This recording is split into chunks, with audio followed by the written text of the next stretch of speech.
In its quest to provide an open forum for discussion of controversial issues, this station allows hosts and their guests to express themselves without any significant censorship. You're advised that any views expressed by the hosts or their guests are not necessarily the views of Togi Entertainment or its partners. Motherhood Incorporated proudly presents Military Mom Talk Radio live on TogiNet.com. Co-hosted by Robin Boyd and Sandra Beck, the owner of Motherhood Incorporated. Military Mom Talk Radio is here with a powerful platform for women to discuss their ideas, issues, and concerns with respect to the military lifestyle. Military Mom Talk Radio encourages you to share your experiences of being a military wife and mother. This show is dedicated to educating your family about the many resources that are available in both the public and private sector, and we'll be sharing helpful information from women all over the world. We'll cover everything military, from helping a family member cope with post-traumatic stress disorder, to navigating government programs dealing with family issues, to the struggles of deployment, along with being a working mother both in and out of the home. This is Military Mom Talk Radio, and here are your hosts, Sandra Beck and Robin Boyd. Hello and welcome to a special Memorial Day episode of Military Mom Talk Radio. This is Robin Boyd with you today. Both Sandra and I wish to express our thanks to the military and their families, and to honor those who have served, especially those whose lives we honor on Memorial Day and every day. Today we have some music, some encore segments, and a little extra here and there. Let's start with a recent show where we met Dana Whitehead, who had recently lost a loved one in Iraq. In reviewing the list of those lost, she and her mom, Sue Couch, and friend Virginia Sapanik realized there were a lot of women in this list. This was the inception of a song, which was to honor the women of the military. Dana's the manager of a young country singer just launching her career, and performed their song beautifully.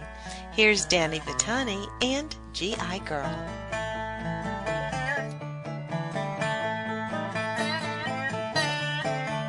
It's their determination to be all that they can be. Patriotic symbol of noble bravery. Trained to be a warrior, tough like a green beret. They are women in the service, defenders of the USA.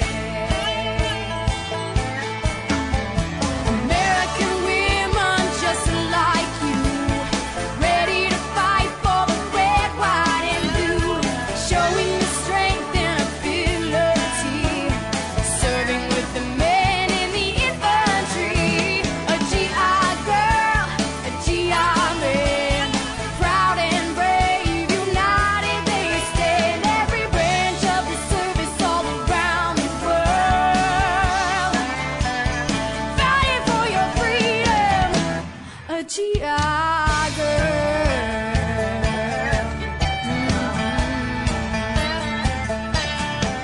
There are women in the Navy fighting overseas, pilots in the Air Force, Semper Marines, in army bunkers, missing families. But they're proud of what they do, and they do what they believe. American women just like you, ready to fight for the red, white, and blue, showing your strength and ability, serving with the men in the infantry. A GI girl, a GI man, proud and brave, united they stand, every branch of the service all around the world, fighting for your freedom. A GI girl.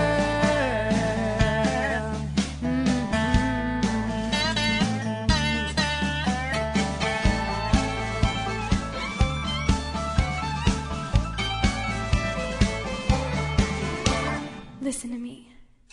Mothers, daughters, sisters, and wives, leaving their loved ones behind. Honor, faith, and dignity, heroes we will never see.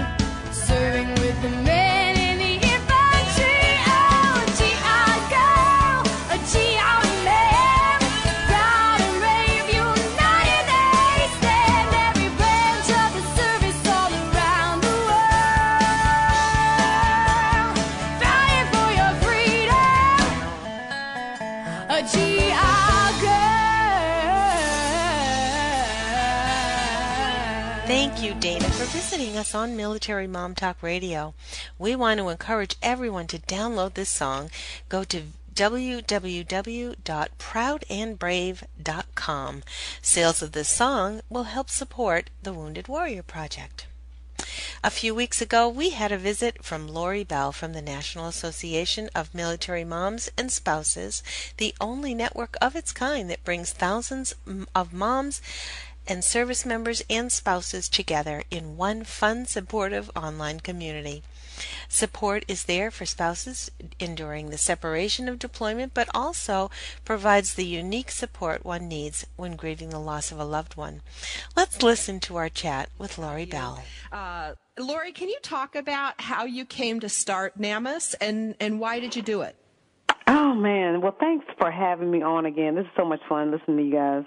NAMAS started because my husband deployed.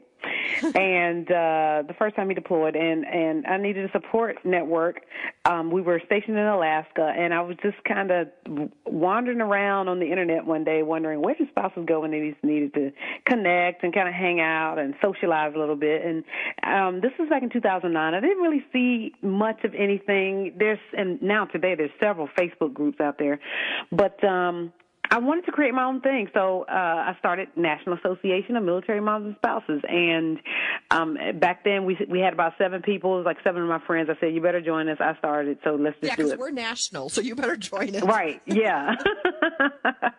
And they did, and now today we have a little over 2,000 members, and looking to expand the membership in new and fun ways. So I'm really excited about all the things that NAMAS is able to do through the members, how they socialize together, talk to each other, help each other through things. And the most interesting group is the military moms, the service members. These are some hardcore women who love their sons and daughters.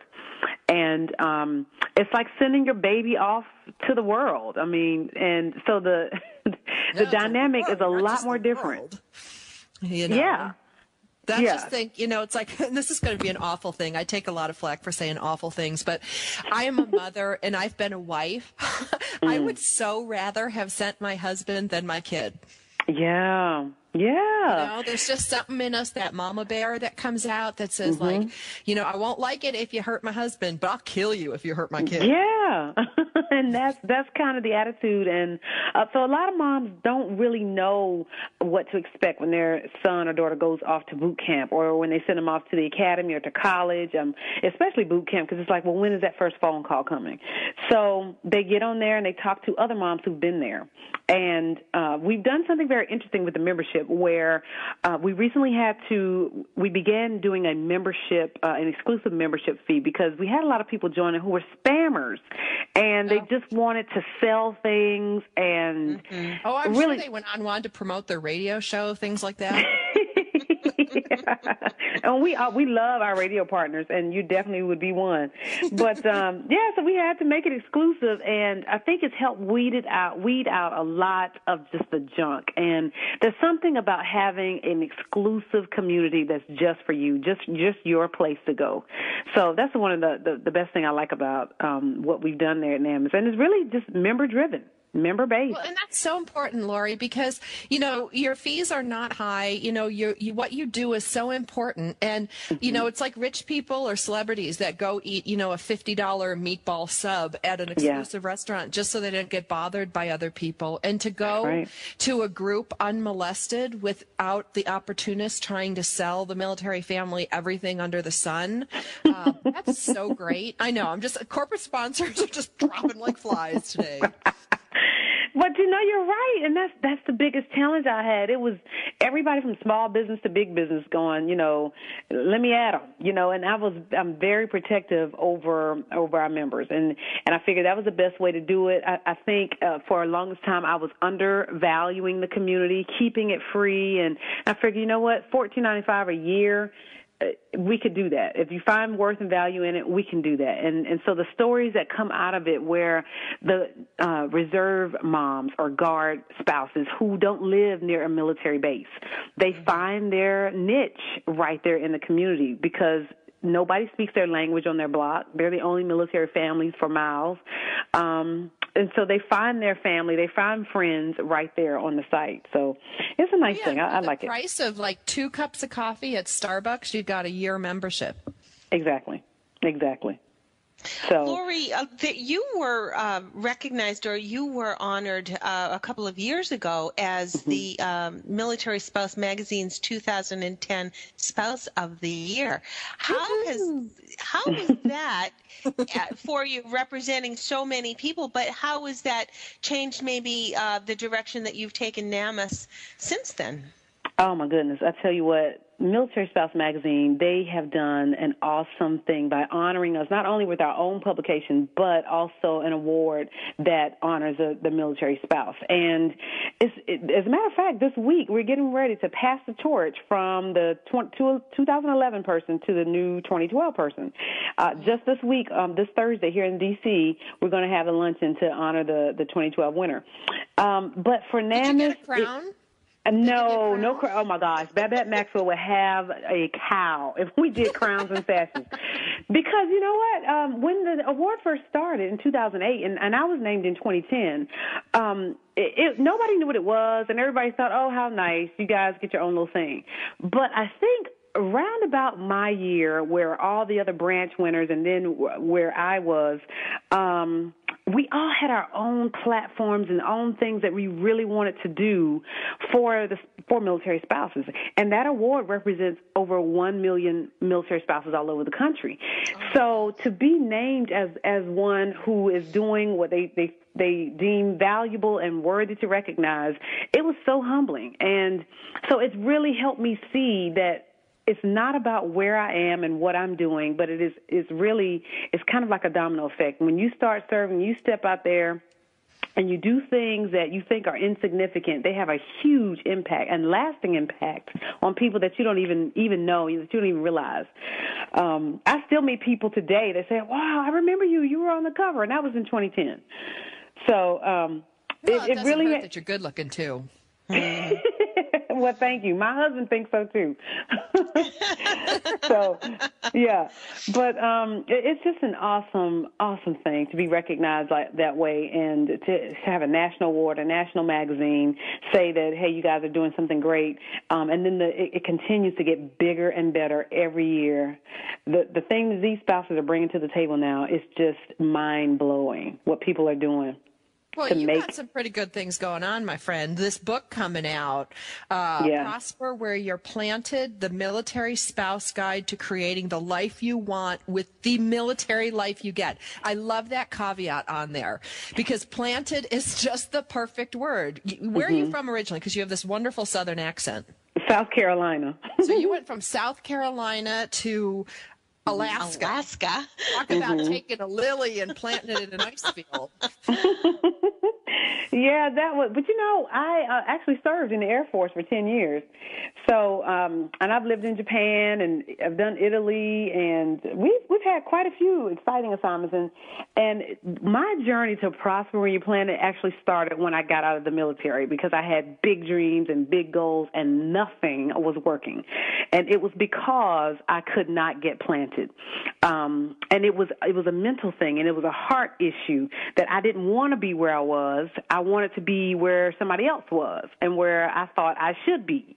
And it really, that message was born out of my own personal journey, where I believe God has really taken me through, where I'm kind of going, okay, I'm done fighting against what I'm called to do, and I'm ready to just settle down, and here I am. And that's actually when that award started, that award started just kind of ballooning into something much bigger even now, with NAMAS being as big, with the book that I'm releasing this year. And it's just, I see the need for it in our community, because when you say planted, get planted to a military spouse, because when do we ever get planted?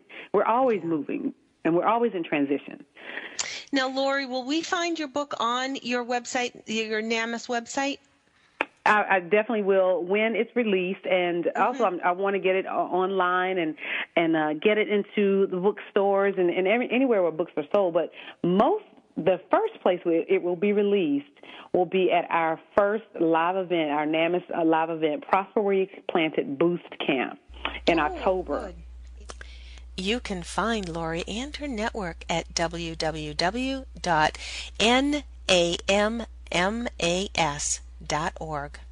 Another organization we encourage you to visit and support is the Tragedy Assistance Program for Survivors. TAPS is the 24/7 tragedy assistance resource for anyone who has suffered the loss of a military loved one, regardless of the relationship to that deceased. TAPS provides comfort and care through comprehensive services and programs, including peer-based emotional support, casework assistance, connections to the community-based care, and grief and trauma resources. Now, on June 15th and 16th, 2012, the 7th Annual Colorado Celebrity Classic will be held to benefit TAPS, and last year they raised a whopping $600,000 to support regional survivor seminars and good grief camps for young survivors at Fort Carson, Colorado. And this helps also to underwrite the costs of other programs at other bases around the country. We were fortunate to have Betsy Beard, editor for TAPS magazine, on our show back in March of 2011, so check out our podcast of that show, and we encourage you to learn more about TAPS and their services by visiting www.taps.org.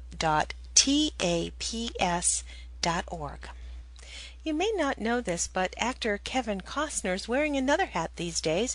He's the lead singer for his band Modern West. A single they released a few years ago spoke to the Gold Star mothers, and after the loss of the Chinook in 2011, this song was dedicated to those families. Here's Modern West with The Angels Came Down. Walking all alone in the southern rain, by graveyards and battlefields that blood still stains, back to a time when the angels came, walking all alone in the southern rain, in the forest and the fields. So many men were killed. I can hear their cries still echo through these hills.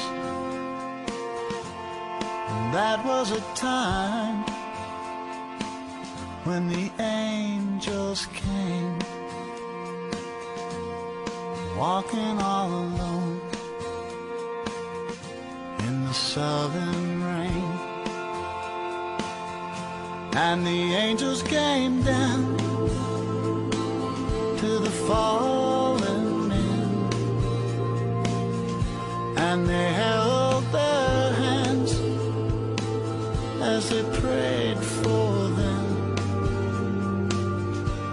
They carried their souls beyond the moon and the sun, all the way to heaven, one by one.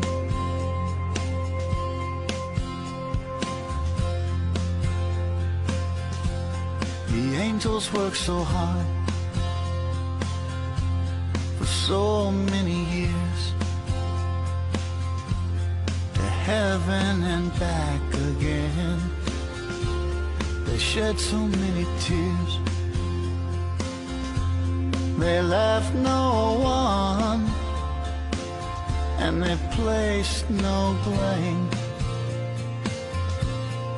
walking all alone in the southern rain. And the angels came down to the fallen men, and they held their hands as they prayed for them. Carried their souls beyond the moon and the sun, all the way to heaven, one by one.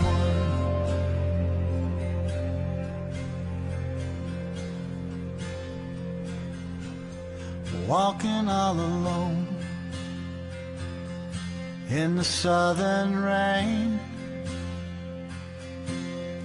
Never healed them troubles, never healed that pain. But that was a time when the angels came, walking all alone in the southern rain.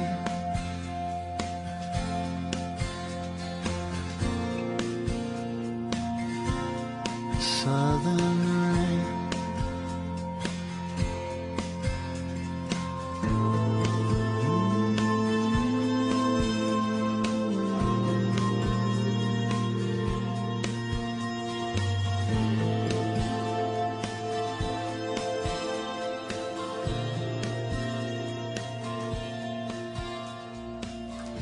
You can find more about this song and upcoming appearances by visiting Kevin Costner, modernwest.com. We've got a break coming up, and when we come back, we'll revisit a conversation we had with Nancy Kennedy, author of Miracles and Moments of Grace, Inspiring Stories from Military Chaplains, along with a little more music. Stay tuned as we continue our Memorial Day tribute on Military Mom Talk Radio. Are you a military mom looking for help in dealing with the system? Keeping the home fires burning? Well, that's what we're here for. It's Military Mom Talk Radio with Sandra Beck and Robin Boyd. And we'll be right back after these. Parents, if you feel overloaded, overworked, underappreciated, and seriously stressed out, The Parents Plate is here to help you. The Parents Plate with Brenda Nixon, Tuesday mornings at 10 a.m. Eastern, 9 a.m. Central on TogiNet. It's time to build stronger families through parent empowerment, and that's what The Parents Plate does. The Parents Plate understands the busyness of life and balancing child rearing and other commitments. Brenda Nixon will be talking to noted experts and authors on all issues, from teething to teen driving. Brenda Nixon is a nationally recognized speaker to parents and child care professionals and author of the award-winning The Birth to Five book. From Fox 4 in Kansas City to schools and synagogues to businesses to bookstores, conferences to churches, audiences rave that Brenda engages, educates, and encourages. For more information on Brenda and her books, check out her website, brendanixon.com. The Parents Plate is loaded with information and affirmation. The Parents Plate with Brenda Nixon, Tuesdays at 10 a.m. Eastern, 9 a.m. Central on TogiNet.com. Ladies and gentlemen, it's time for you to be a rock star. Get ready to rock with Rock Talk and Craig Deswald, and learn how to achieve rock star status in your industry. Every Tuesday afternoon at 2, 1 Central on TogiNet.com. Craig Deswald is the creator of the Rockstar System for Success. Craig will share easy tips and strategies on how entrepreneurs and businesses can use outside-the-box marketing strategies to stand out from their competition. Each high-energy show will feature interviews with celebrity rock stars as well as business rock stars. For more on Craig, the show, and the Rockstar Marketing Boot Camps, check out the website, CraigDeswald.com, so you can learn how to be perceived as an expert and celebrity in your field, so more people come to you to buy your services and products. Then, get ready to be a rock star with Rock Talk and Craig Deswald. Tuesday afternoons at 2, 1 Central on TogiNet.com. There ain't no doubt I love this land. God bless the USA.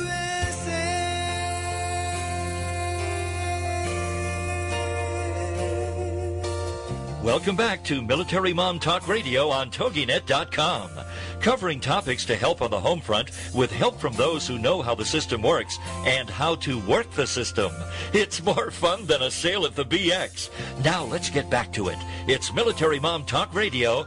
Here again are your hosts, Sandra Beck and Robin Boyd. Welcome back, everyone. This is Robin Boyd with you today for Sandra Beck and our tribute to Memorial Day here on Military Mom Talk Radio. We are in our third year on this show, and in that time we have shared with you a phenomenal roster of guests. We encourage you to take the time and check out our podcasts. You'll find them on our show page here on TogiNet.com, at our website MilitaryMomTalkRadio.com, and you can download them from iTunes. Coming up, in 2006, a vocalist, Tim Rushlow, and band member Donnie Harris teamed together to release a single that's very fitting for today's show. Here's Rushlow Harris performing Bagpipes Crying.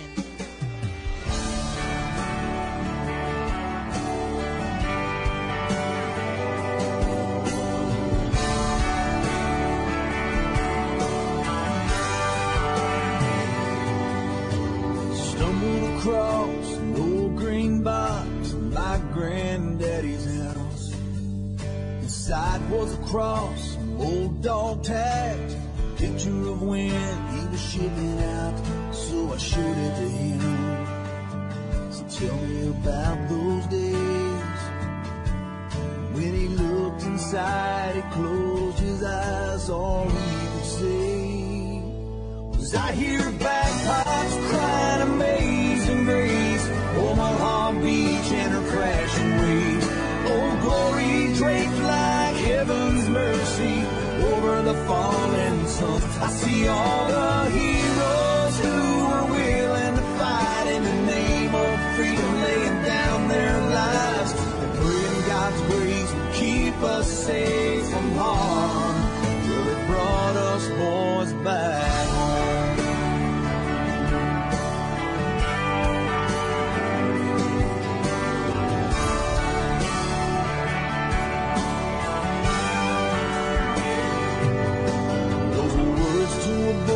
Became a man, now I'm ankle deep in this Persian sand.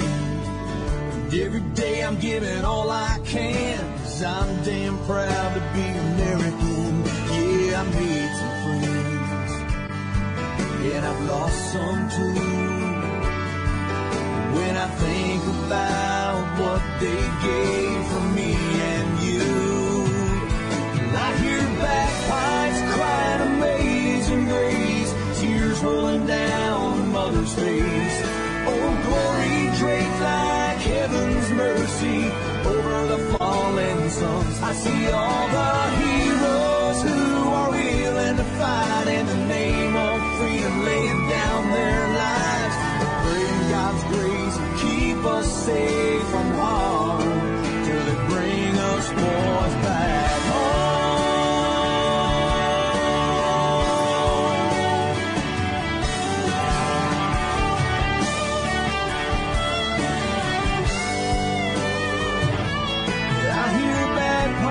Crying Amazing Grace, tears rolling down a mother's face. Oh, glory draped like heaven's mercy over the fallen sons. I see all the heroes who are willing to fight in the name of freedom, laying down their lives. I pray God's grace will keep you safe from harm till they bring you boys back.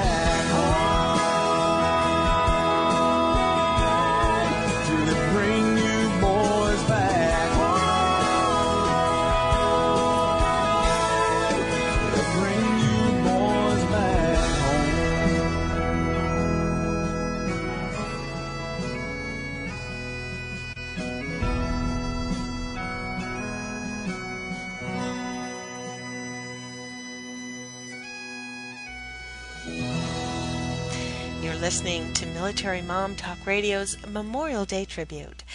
Recently, we had a visit from Nancy Kennedy, author of Miracles and Moments of Grace, bringing together 50 heartfelt and inspiring first-person stories from our nation's military chaplains. These faith-filled men and women cherish their roles as spiritual advisors to our country's active and reserve military personnel, and many are in combat situations. Military chaplains are eyewitnesses to amazing displays of divine intervention, both in small moments of grace and through miracles of breathtaking wonder. Here's a portion of our conversation with Nancy. Inspiring stories from military chaplains. Gotta ask you, where did you get that idea from? Sandra and Robin, I got the idea. I'm just about the last person you would expect to write a book of military stories. I didn't know anyone in the military, didn't know anything about the military. But a few years ago, my husband and I hosted a couple for dinner. It was a friend of mine from childhood who I hadn't seen for many years, and he was an Air Force chaplain. So that night at dinner, he told us this wonderful story about God's miraculous provision for him during a deployment to Afghanistan.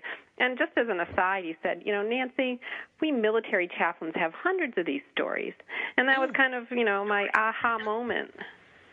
I knew I wanted to tell these stories. And how do you begin something like this? Did you sit down with him and say, okay, if you've got so many stories, let's begin, or? Well, I wanted to, I wanted to talk to a lot of people. I've submitted a couple of stories and had a couple of stories printed in Chicken Soup books. And so I like the whole compilation. I like the very brief story that just gets right to the heart of the matter. So I right away, I knew I wanted to talk to as many chaplains as possible.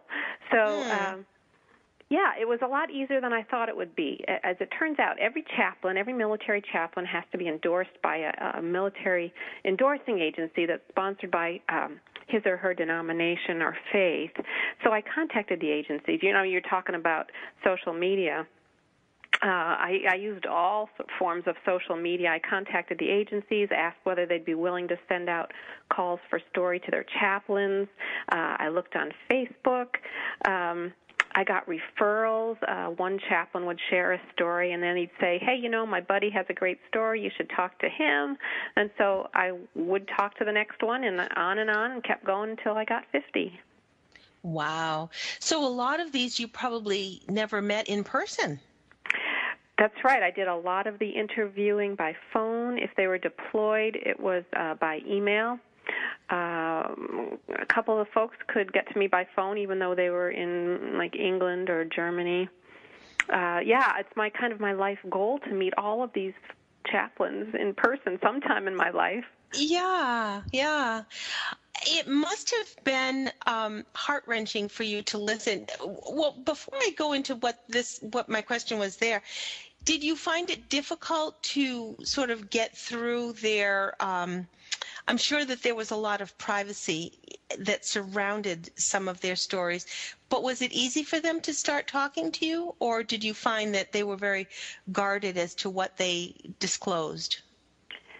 I guess there's two parts to that question. They were very willing to talk. I mean, military chaplains, they've all been pastors, most of them at one point. They love to talk. So they were happy to share their stories. I, of course, took pains to not call anybody that they talk about by their real name. Although the places that they are in I don't think we had to mask any of that. I did find out after writing the book that a lot of chaplains did seek treatment for post-traumatic stress disorder. So some of the chaplains talking about it helped, and for others, they were more reluctant, but they wanted to participate.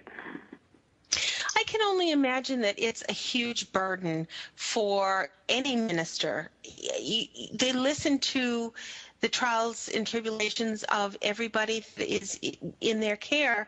And I've often even thought of that about my own minister, in that he has to sort of be the shoulder for all of us to bring our joy, to bring our sorrow, to bring our pain, our difficulties.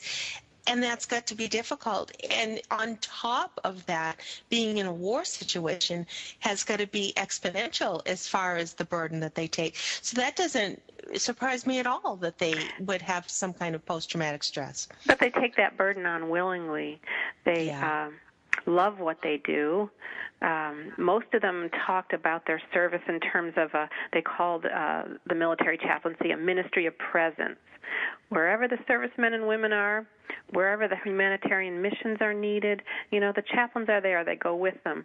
They were there at 9/11. They're there for the roadside bombings. They're there in the helicopter crashes and the tsunamis. They're getting their hands dirty, and not. While they do provide, spiritual help in terms of church services, in formal settings. Most of their ministry is done in informal settings, just hanging around, talking things out, like you say, talking out the tough issues.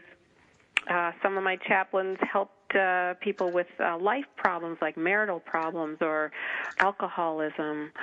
Even one chaplain talks to a commander about his swearing problem. Yeah.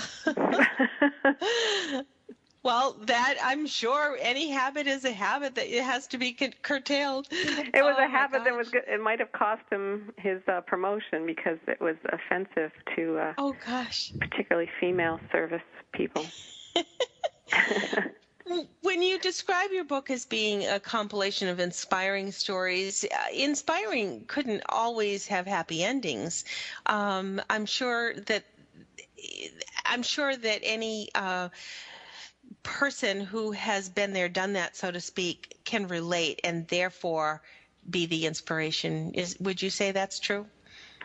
That's very true. I was surprised that even in the most horrific events, chaplains could reflect on the event from their particular position of faith.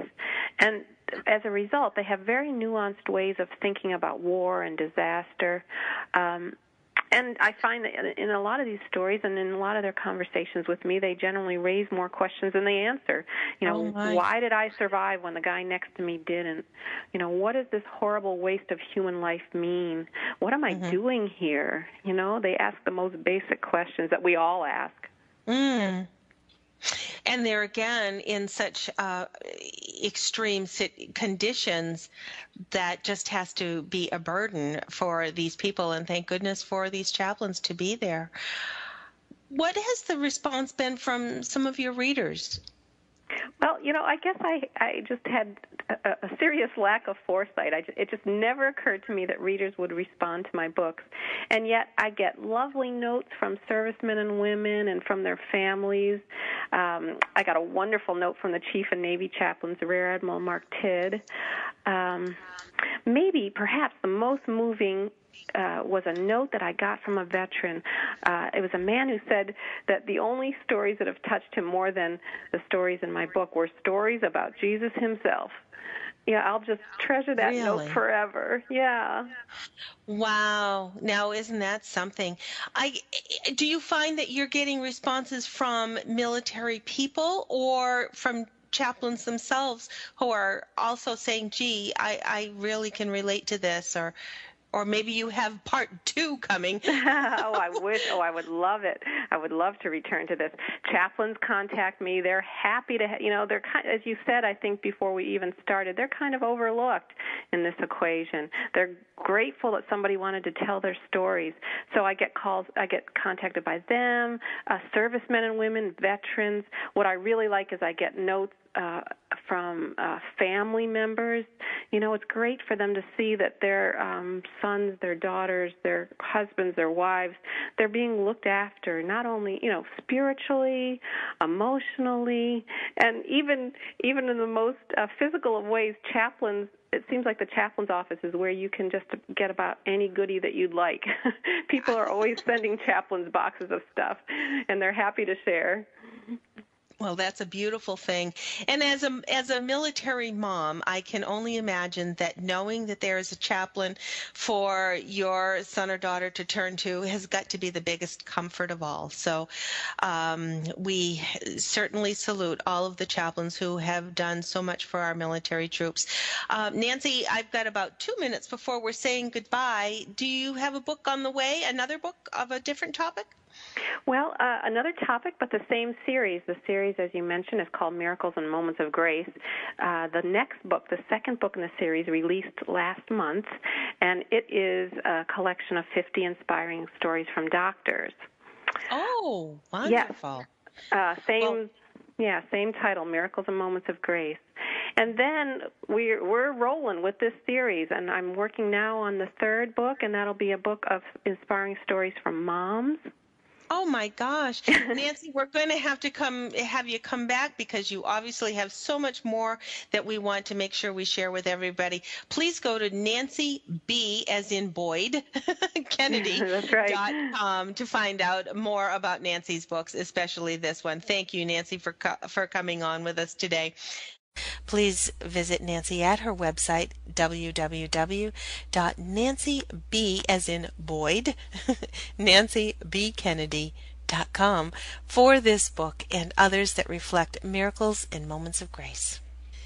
Every so often, my husband and I stay up late just listening to music, finding a few new ones to add to the old playlist.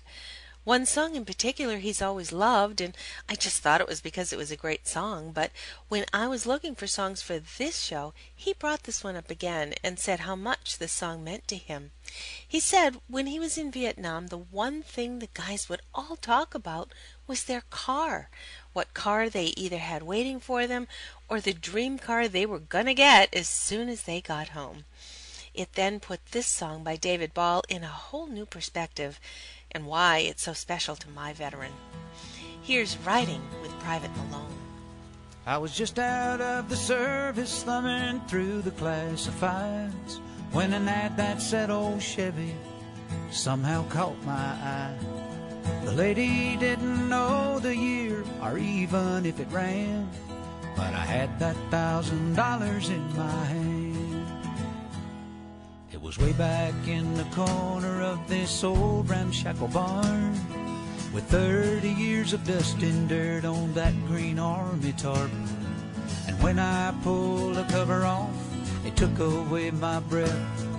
What she called a Chevy was a '66 Corvette. And I felt a little guilty as I counted out the bills. What a thrill I got when I sat behind the wheel. I opened up the glove box and that's when I found the note. The date was 1966 and this is what he wrote. He said, my name is Private Andrew Malone, and if you're reading this, then I didn't make it home. But for every dream that shattered, another one comes true. This car was once a dream of mine, now it belongs to you. Though you may take her and make her your own, you'll always be riding with Private Malone. Well, it didn't take me long at all, I had her running good. I love to hear those horses thunder underneath her hood. I had her shining like a diamond and I'd put the rag top down. All the pretty girls would stop and stare as I drove her through town. The buttons on the radio didn't seem to work quite right, but it picked up that oldie show, especially late at night. I'd get the feeling sometimes if I turned real quick I'd see a soldier riding shotgun in the seat right next to me. It was a young man named Private Andrew Malone who fought for his country and never made it home. But for every dream that shattered, another one comes true. This car was once a dream of his back when it was new. He told me to take her and make her my own, and I was proud to be riding with Private Malone. But one night it was raining hard, I took the curve too fast. I still don't remember much about that fiery crash, but someone said they thought they saw a soldier pull me out. They didn't get his name, but I know without a doubt it was a young man named Private Andrew Malone who fought for his country and never made it home. But for every dream that shattered, another one comes true. This car was once a dream of his back when it was new. And I know I wouldn't be here if he hadn't tagged along. Oh, thank God I was riding with Private Malone.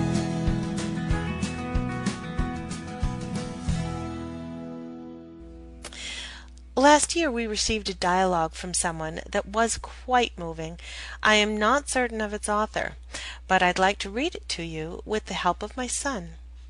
It brings to light the spirit of Memorial Day, the reason we stop, we reflect, and we remember.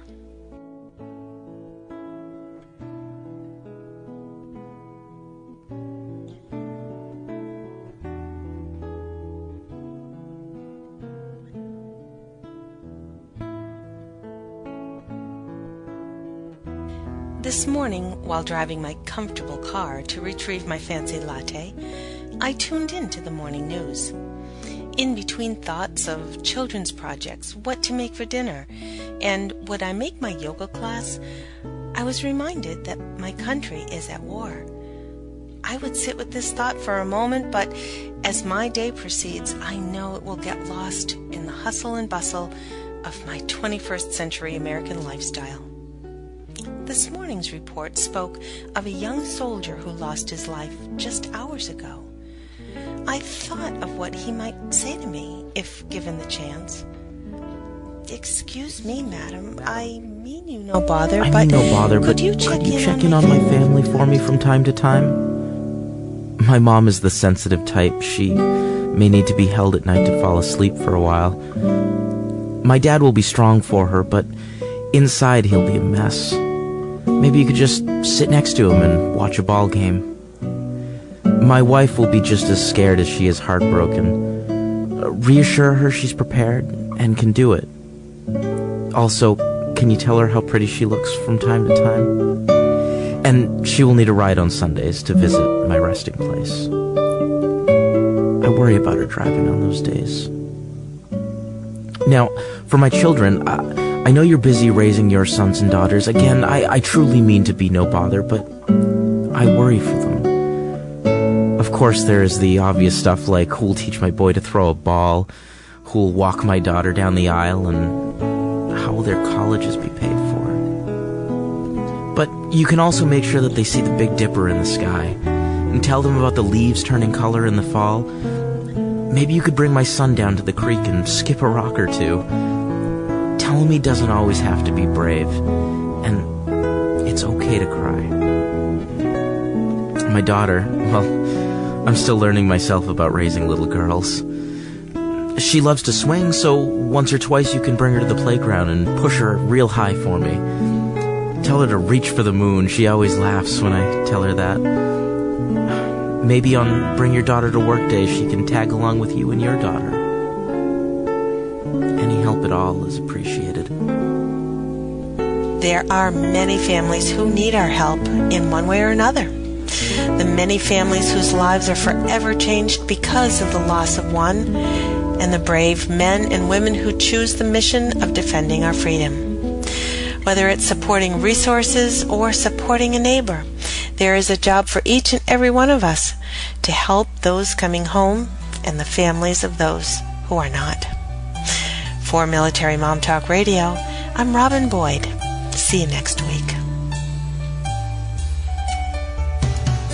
I knew a man called him Sandy Kane. Few folks even knew his name. But a hero, yes, was he. Left a boy, came back a man. Still many just don't understand about the reasons we are free. I can't forget the look in his eyes, or the tears he cried as he said these words to me.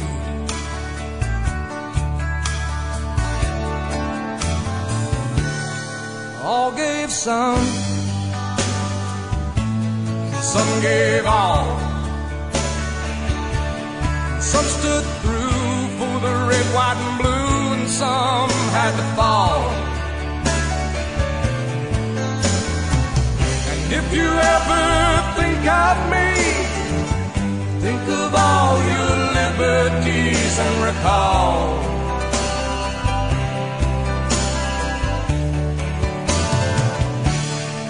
some gave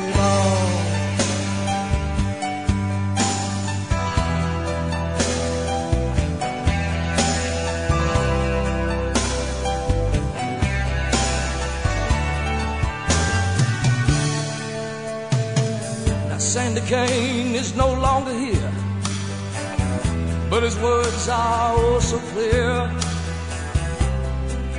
as they echo throughout our land. But all his friends who gave us all, who stood the ground and took the fall to help their fellow man. Love your country and live with pride, and don't forget those who died. America, can't you see?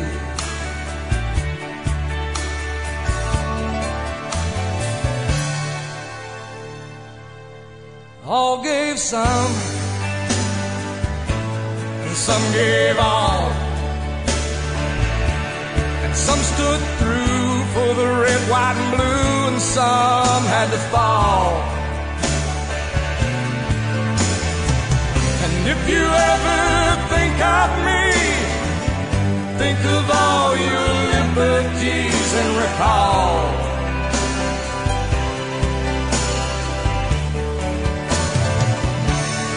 some gave all.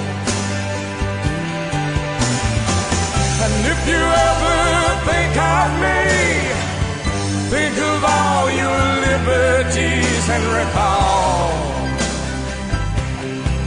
Yes, recall. Some gave all.